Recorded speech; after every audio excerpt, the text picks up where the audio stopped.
কোন প্রক্রিয়ায় 234 থোরিয়াম থেকে 234 প্রোট্যাক্টিনিয়াম তৈরি হয়। ওকে, সো এটা হচ্ছে আমাদের রেডিও অ্যাক্টিভিটি বা তেজস্ক্রিয়তা টপিক থেকে একটা প্রশ্ন। এই টপিকটা আমরা এইচএসসিতে একাডেমিকে অনেকেই স্কিপ করি বা অতটা গুরুত্ব দেই না, বাট অ্যাডমিশনের ক্ষেত্রে আমাকে এই টপিকটাকে খুব বেশি গুরুত্ব দিতে হবে। ওকে, সো এই জিনিসটা আমরা এইভাবে একটু বোঝার ট্রাই করি। আলফা এমিশন কি, বিটা এমিশন কি, গামা এমিশন কি, অ্যান্ড নিউট্রন এমিশন কি, প্রত্যেকটা অপশন ধরে ধরে আমরা ফার্স্টে বোঝার ট্রাই করি। তো প্রথম অপশনে আছে আলফা এমিশন। আলফা এমিশনটা কি আমরা যদি এভাবে বলি, আলফা এমিশনের ক্ষেত্রে পারমাণবিক সংখ্যা দিয়ে আমি বলবো এটা। আলফা এমিশনের ক্ষেত্রে পারমাণবিক সংখ্যা 2 কমে যাবে, Z2 কমে যাবে। আলফা এমিশনের ক্ষেত্রে আমার পারমাণবিক সংখ্যা অর্থাৎ Z2 কমে যাবে। আমি তো এই কারণে লিখে দিয়েছি Z-2 হবে। আবার বিটা এমিশনের ক্ষেত্রে কি হবে? বিটা এমিশনের ক্ষেত্রে পারমাণবিক সংখ্যা Z1 বেড়ে যাবে। এই কারণে আমি এটাকে লিখতে পারি Z+1। ওকে, আলফা এমিশনের ক্ষেত্রে Z এর ভ্যালু 2 কমে গিয়েছে আমাদের এখানে দেখতে পাচ্ছি, আর বিটা এমিশনের ক্ষেত্রে পারমাণবিক সংখ্যা 1 বেড়ে গিয়েছে। ওকে, এরপরে গামা এমিশনের ক্ষেত্রে আমরা লিখতে পারি, গামা এমিশনের ক্ষেত্রে Z আনচেঞ্জড।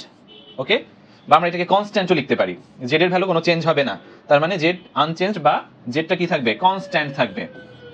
ওকে, আবার একই সাথে নিউট্রন এমিশনের ক্ষেত্রেও কি হবে, Z এর ভ্যালু বা পারমাণবিক সংখ্যার কোনো চেঞ্জ হবে না। তাহলে আমি বলতে পারি Z এর ক্ষেত্রে, এই নিউট্রন এমিশনের ক্ষেত্রেও Z হবে কনস্ট্যান্ট বা আনচেঞ্জড। ওকে, সো এখন এই চারটা জিনিস দেখার পরে, এই চারটা অপশন বোঝার পরে, এখন যদি আমি প্রশ্নে ফিরে যাই সেক্ষেত্রে আমি কি দেখতে পারি যে দেখো, থোরিয়ামের ক্ষেত্রে Z ছিল 90 এবং প্রোট্যাক্টিনিয়ামের ক্ষেত্রে Z আছে 91। তাহলে Z এর চেঞ্জটা কেমন হয়েছে দেখো তো, এখানে Z কি 2 কমে গিয়েছে? না, Z1 বেড়ে গিয়েছে, তাই তো। Z90 থেকে 90+1 অর্থাৎ 91 হয়েছে।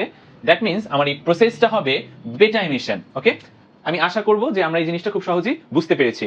তো এখান থেকে তোমাদের অনেকের মাথায় প্রশ্ন আসবে যে গামা এমিশনের ক্ষেত্রেও Z আপনি কনস্ট্যান্ট দেখিয়েছেন, আবার নিউট্রন এমিশনের ক্ষেত্রেও আপনি Z কনস্ট্যান্ট দেখিয়েছেন, তাহলে Z কনস্ট্যান্ট থাকলে সেটাকে কি আমরা গামা এমিশন বলবো না নিউট্রন এমিশন বলবো?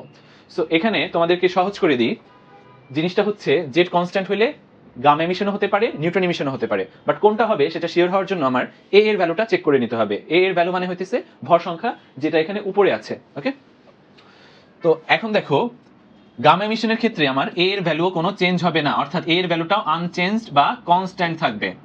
ওকে, গামা এমিশনের ক্ষেত্রে আমার A এর ভ্যালুটাও কি থাকবে, কনস্ট্যান্ট বা আনচেঞ্জড। বাট নিউট্রন এমিশনের ক্ষেত্রে কি হবে, নিউট্রন এমিশনের ক্ষেত্রে A এর ভ্যালু 1 কমে যাবে। Is it clear? গামা এমিশনের ক্ষেত্রে ভর সংখ্যা বা A আনচেঞ্জ থাকবে, আর নিউট্রন এমিশনের ক্ষেত্রে ভর সংখ্যা 1 কমে যাবে।